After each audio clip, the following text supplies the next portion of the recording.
Assalamualaikum warahmatullahi wabarakatuh. Selamat pagi, Bapak dan Ibu dosen selaku penguji.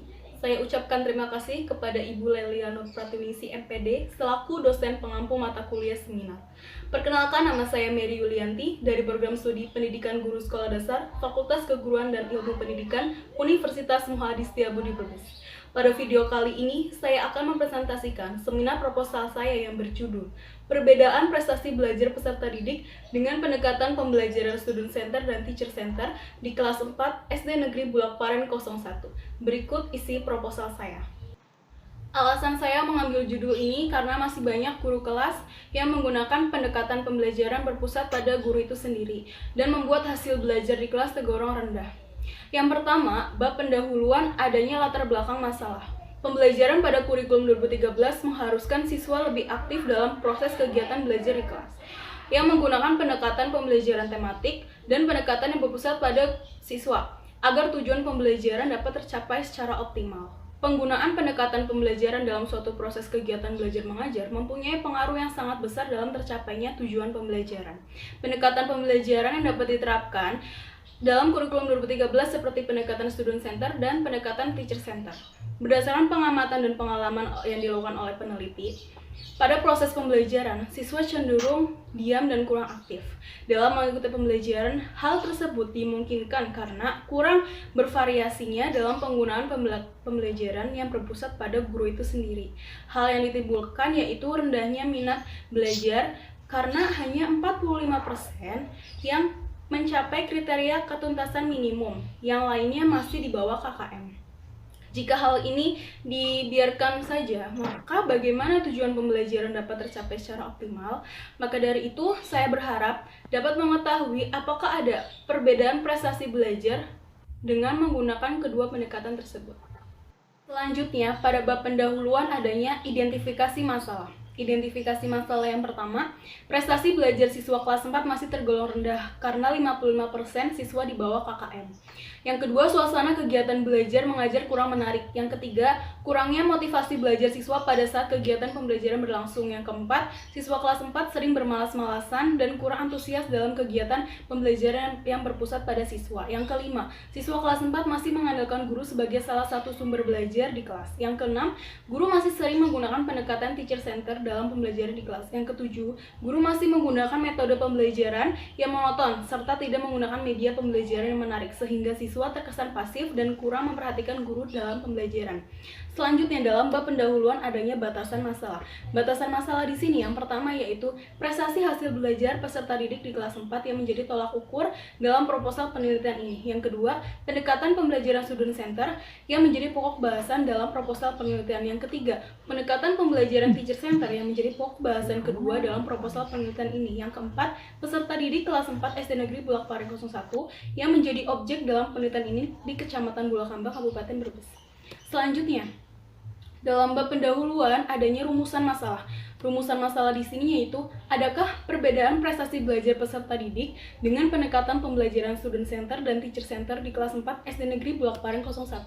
Selanjutnya yaitu tujuan penelitian. Tujuan penelitiannya yaitu untuk mengetahui perbedaan prestasi belajar peserta didik dengan pendekatan pembelajaran student center dan teacher center di kelas 4 SD Negeri Bulak Paren 01.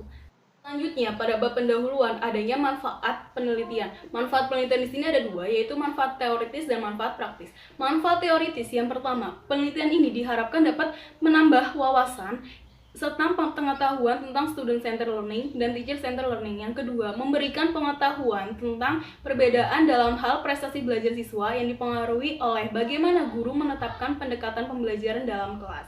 Selanjutnya, manfaat praktis. Manfaat praktis bagi siswa salah satunya yaitu membuat siswa lebih aktif dan kreatif dalam pembelajaran di kelas. Bagi guru, salah satu manfaatnya yaitu memperbaiki pendekatan pembelajaran yang ditetapkan sebelumnya agar prestasi belajar terus meningkat dan lebih baik lagi. Selanjutnya, manfaat praktis bagi sekolah yaitu menambah pengetahuan dan wawasan dalam mengaplikasikan pendekatan pembelajaran student center dan teacher center dalam proses pembelajaran. Sedangkan manfaat praktis bagi peneliti, menambah ilmu pengetahuan yang dimiliki peneliti dan merupakan sarana untuk mengaplikasikan ilmu yang telah diperoleh selama proses perkuliahan. Selanjutnya, bab kedua yaitu kajian pustaka adanya kajian teori. Kajian teori di sini ada 4. Yang pertama teori belajar, bahwa belajar adalah proses usaha yang dilakukan siswa untuk memperoleh perubahan tingkah laku yang baru secara keseluruhan, secara sengaja disadari, dan perubahan tersebut relatif menetap serta membawa pengaruh dan manfaat yang positif bagi siswa dalam berinteraksi dengan lingkungannya. Yang kedua yaitu prestasi belajar. Prestasi belajar merupakan hasil usaha belajar yang dicapai seorang siswa berupa suatu kecakapan dari kegiatan belajar bidang akademik di sekolah pada jangka waktu tertentu yang dicatat pada setiap akhir semester dalam bukti laporan yang disebut rapat. Kemudian yang ketiga, pendekatan pembelajaran student center. Student center learning adalah suatu metode pembelajaran yang menempatkan peserta didik sebagai pusat dari proses belajar. Yang keempat, pendekatan pembelajaran teacher center. Teacher center learning merupakan proses pengajaran yang berorientasi pada guru. Selanjutnya pada bab kajian pustaka adanya penelitian relevan. Penelitian relevan di sini ada 2 ya. Yang pertama oleh Rahila Stalai tahun 2019. Hasil dari penelitian ini adalah pola pembelajaran harus mengalami perubahan dari teacher center learning menjadi student center learning, di mana guru tidak hanya menjadi sentral dalam membentuk informasi dalam pembelajaran namun sebagai fasilitator dan motivator, dan siswa harus menunjukkan kinerja yang bersifat kreatif yang mengintegrasikan kemampuan kognitif, afektif, dan psikomotorik secara utuh. Yang kedua oleh Hetty Sari Ramadhani tahun 2017. Hasil dari penelitian ini dengan melalui perhitungan diketahui nilai signifikasi 0,946 lebih besar dari 0,05, yang artinya tidak adanya perbedaan prestasi motivasi intrinsik dan motivasi ekstrinsik pada mahasiswa psikologi UNTAD Surabaya angkatan 2014-2015 yang mendapatkan metode pembelajaran SCL atau Student Centered Learning dan TCL atau Teacher Centered Learning. Di bab kajian pustaka yaitu adanya kerangka berpikir. Kerangka berpikir di sini inputnya masukannya itu siswa belajar, tetapi prestasi belajar siswa itu masih tergolong rendah. Guru mengajarnya dengan pendekatan teacher center. Kemudian selanjutnya di sini prosesnya itu guru mengajar dengan pendekatan pembelajaran teacher center dan student center yang disesuaikan dengan materi pembelajaran. Kemudian siswa belajar dengan menggunakan kedua pendekatan tersebut dan dipengaruhi oleh faktor internal dan faktor eksternal. Selanjutnya, output yang diharapkan yaitu prestasi belajar siswa meningkat.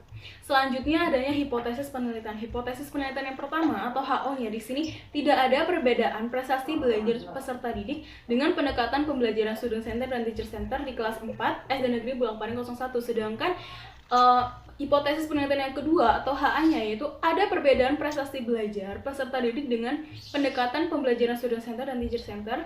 Selanjutnya, pada bab metode adanya tempat dan waktu penelitian. Tempat penelitian SD Negeri Bulakparing 01 beralamat di Jalan Wangsakarya 01, Desa Bulakparing, Kecamatan Bulakamba, Kabupaten Brebes, Jawa Tengah, Indonesia. Kemudian waktu penelitiannya pada semester 2 atau semester genap tahun ajaran 2020 sampai 2021 yaitu antara bulan Januari 2021 sampai dengan April 2021. Kemudian adanya populasi dan sampel penelitian.